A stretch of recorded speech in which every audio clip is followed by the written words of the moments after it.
नमस्कार दोस्तों, स्वागत है एक बार फिर से आपके अपने YouTube channel the Anoop broadcast में।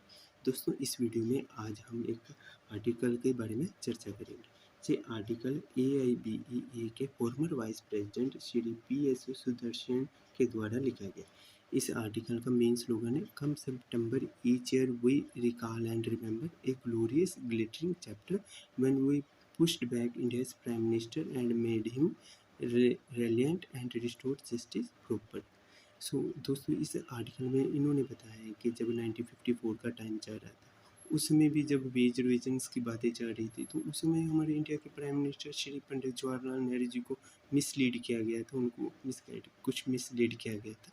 तो उस समय इन्होंने बताया कि कैसे हमने हमारी जो यूनियंस AIBE ने कैसे अपना जो एक प्रॉपर रोल अदा किया और जो प्रॉपर जस्टिस था वो बैंक एम्प्लॉय को प्रॉपर जस्टिस दिलाया गया। तो इसमें देखो, इन्होंने एक इम्पोर्टेंट पार्ट बता रखा है, जैसे कि उसमें उन्होंने कहा था कि the chambers openly asked the government whether some 80,000 bank employees should be allowed to enjoy some benefit at the cost of 50 crores of Indian population who will suffer. Whether government should remain callous and should take immediate steps to prevent this catastrophe. Such was Gibeon propaganda unleashed throughout the country by the industrials and the government. After that जब ये बात हुई तो उस समय AIBEA ने 23 September 1954 को एक कॉल के लिए, एक वन डे स्ट्राइक के लिए कॉल किया।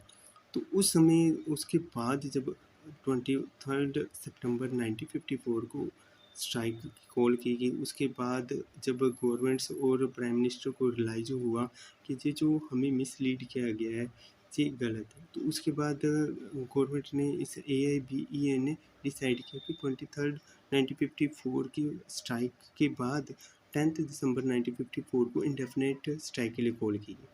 तो जब ये सब चीज़ें पंडित जवाहरलाल नेहरू जी को रियलाइज हुई तो उन्होंने डिसीजन लिया, और जो उस समय के जो वेज सेटलमेंट्स जो प्रक्रिया उस समय होनी चाहिए थी, तो उस समय की प्रक्रिया को उन्होंने लागू किया। तो दस इन्होंने लास्ट में जैसे लिखा कि दस overall the one day strike 23 September 1954 apart from its success regulated in many aspects of functioning of banking industries fully owned by private sector getting exposed. In fact, the seeds of the plans to nationalize the industry were sown around that time. ये भी बताया गया कि जैसे banking industry को nationalise करने का जो बीज है ये लगभग उस समय बोया गया था ताकि जो आगे जाके जो बैंकिंग इंडस्ट्री उसको नेशनलाइज किया जाए। सो ये इन्होंने 23 सितंबर 1954 के स्ट्रगल के बारे में इस आर्टिकल में बताया कि इस दिन को 23 सितंबर 1954 को जो स्ट्रगल फर्स्ट टाइम जो स्ट्राइक कॉल की गई थी, और वो जो स्ट्रगल था उसकी वजह से आज जो वी सेटलमेंट के साथ बैंकिंग इंडस्ट्री के बैंक एम्प्लॉय को जो बेनिफिट्स मिल सकते हैं, जो जो तो इसका जो स्ट्रगल है वो फर्स्ट टाइम 23 सितंबर 1954 से स्टार्ट हुआ।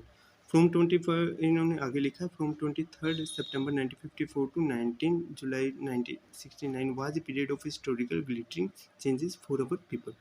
The role through constant struggle, strikes, morcha, and plethora of programs undertaken by AIBEA towards making banking an instrument of change and an engine of growth was also understood by the people.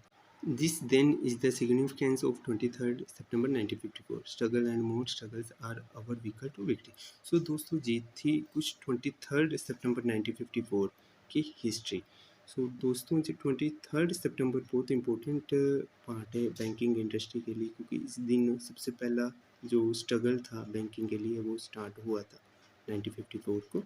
सो दोस्तों जी, एक कुछ video जो कुछ जानकारी थी मिली वो आपके साथ शेयर की। इसी तरह और भी वीडियोस और जो बैंकिंग की जानकारी आपके साथ शेयर करेंगे। Thank you.